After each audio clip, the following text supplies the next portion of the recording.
बाळ, फ्रीजमधून श्रीखंड काढ ना. आम्ही पूर्वी घरीच बनवायचो श्रीखंड.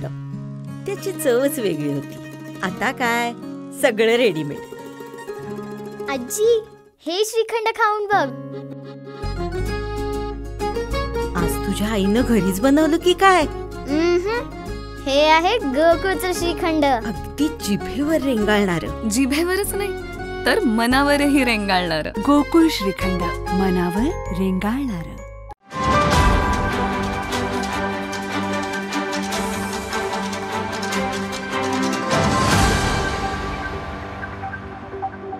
सभापती महोदय, सन्मान्य मुख्यमंत्री महोदयाने स्पष्टपणे बाजू मांडलेली आहे. राज्यपालांच्या अभिभाषणात देखील सरकारची भूमिका आलेली.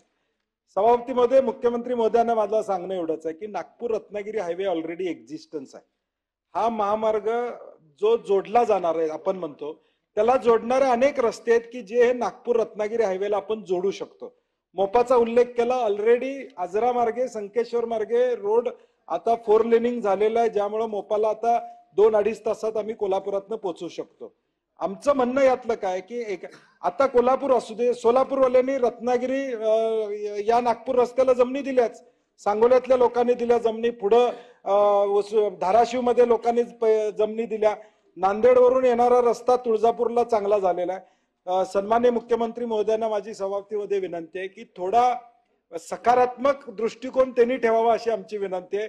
त्यांचा ड्रीम प्रोजेक्ट आहे त्यांचा. माझं म्हणणं आहे की मुख्यमंत्र्यांनी आपल्याला सांगितलंच आहे सकारात्मक कोणावर लादायचा नाहीये प्रोजेक्ट, त्यामुळे बैठकीला आपल्याला इन्व्हाइट केलंच आहे. त्या संदर्भात डिटेल आणि तपशील आज महाराष्ट्रातले सगळे शेतकरी तिथं आलेले आहेत. कदाचित संख्या कमी असं पोलिसांचा रिपोर्ट येतो असतो मला माहित आहे, त्यामुळं आला असेल. तर माझी विनंती आहे मुख्यमंत्री महोदयांना की तुम्ही चर्चेला बोलवलो. आता ते 550 लोकांना आज जर तुम्ही वेळ दिली, तुम्ही त्यांच्या भावना ऐकून घ्या. एकच बाजू तुमच्यापर्यंत येते.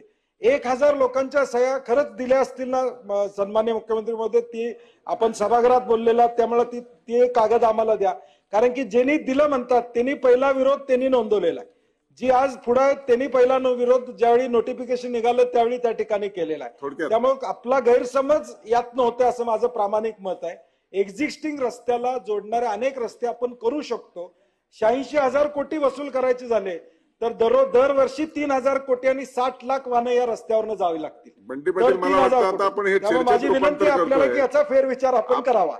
ताज्या घडामोडी पाहण्यासाठी माझा महाराष्ट्र न्यूजला आजच सबस्क्राईब करा.